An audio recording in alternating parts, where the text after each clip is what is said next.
அவர்களுடைய ஆயுத தொழிற்சாலை மிக தெளிவாக செயல்பட்டு வருகிறது. இதற்குள் வெடிக்கக்கூடிய சாதனங்கள், அதாவது ஷாவால் என்று சொல்லுவாங்க, அது அரபியில் அதுக்கு அவர்கள் அந்த பேரை வச்சிருக்கிறாங்க.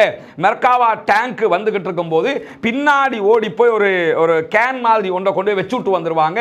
அது வெடிச்சு சிதறும் போது மெர்காவா டேங்க் மொத்தமாக அழிந்துவிடும். இந்த ஷாவால் என்கிற இந்த ஆயுதம் பாலஸ்தீன விடுதலை ராணுவம் தானே உருவாக்கியது, அவர்களுடைய சொந்த தயாரிப்பு.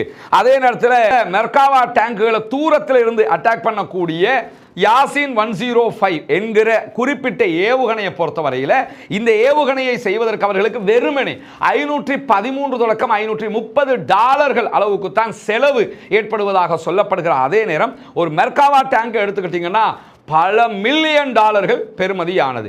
முழுவதும் இரும்பு, அதை வெடிக்க செதற வைப்பதுங்கிறது சாதாரணமான விஷயம் கிடையாது.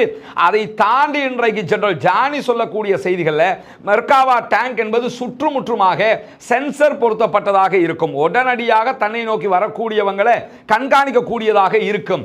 ஆனால் அதை மீறி பாலஸ்தீன விடுதலை ராணுவத்தினுடைய யாசின் 105 மூலமாக இந்த மெர்காவா டேங்க் அளிக்கப்படுகிறது. வெறும் $517 பெறுமதியான ஒரு ஆயுதத்தினால் அளிக்கப்படுகிறது என்று சொன்னால், இஸ்ரேலை விட ஆயுத உற்பத்தியில், ஆயுத தொழிற்சாலை விவகாரத்தில் பாலஸ்தீன விடுதலை அமைப்பு உச்சமாக இருக்கிறார்கள் என்பதையும் ஜெனரல் ஜானி அவங்க சொல்லக்கூடிய தகவல்களை இன்றைக்கு அல் ஜசீரா மிக துல்லியமாக எடுத்து காட்டியிருப்பது மட்டுமல்லாமல், ஒரு புத்திசாலித்தனமான யுத்த கட்டமைப்புக்குள்ளாக பாலஸ்தீன விடுதலை ராணுவம் அதனுடைய கருவிகளை, அதனுடைய ஆயுதங்களை தயாரிப்பதற்கு தேவையான சூழலை மிக அழகாக உருவாக்கியது மட்டுமல்ல, அதற்கான பயிற்சி பட்டறைகளையும் பங்கருக்குள்ளேயே கொடுத்து கொண்டிருக்கிறார்கள். ஆயுதத்தை தயாரிக்கிறது முக்கியம் இல்லை, அதற்கான ட்ரைனிங் ராணுவத்துக்கு கொடுக்கப்படணும். அந்த ராணுவ ட்ரைனிங் எல்லாமே பங்கர்களுக்குள்ள இவர்களுக்கு வழங்கப்படுகிறது. எனவேதான் இன்றைக்கு 2 ஆண்டுகளை நெருங்குகிற இந்த யுத்தத்தில் பாலஸ்தீன விடுதலை அமைப்பினரை இஸ்ரேலால் தோற்கடிக்க முடியாமல் இருக்கிறது.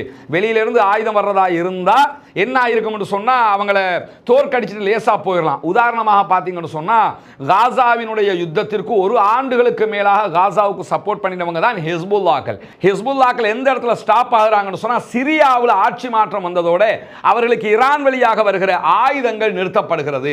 எனவே அவர்களுக்கு அடுத்த கட்டம் ஒரு நீண்ட நெடிய யுத்தத்திற்கு போவதா இல்லையா என்கிற கேள்விக்கு அவங்க தள்ளப்பட்டுறாங்க. ஏன்னா அவங்க தனியாக ஆயுத தொழிற்சாலைகளை பெரிய அளவில் வச்சுக்கிட்டு இருக்கலாம், ஆனால் பெரிய ராணுவமாக அவர்கள் செயல்படுகிறார்கள் என்பதில் எந்த மாற்று கருத்தும் இல்லை. அவங்கள்ட்ட ஈரான் கொடுத்திருக்கக்கூடிய ஆயுதங்களே தேவையான அளவுக்கு இருக்குது. ஆனா அவங்க ஆயுதங்களை பெரிய அளவில் உருவாக்குறாங்களா இருந்தால், அவங்க ஆயுதங்களை பெரிய அளவில் உருவாக்குறாங்களான்னு பார்த்தீங்கன்னா அப்படி அவங்க ஆயுதங்களை பெரிய அளவில் உருவாக்கவில்லை என்கிறது தான்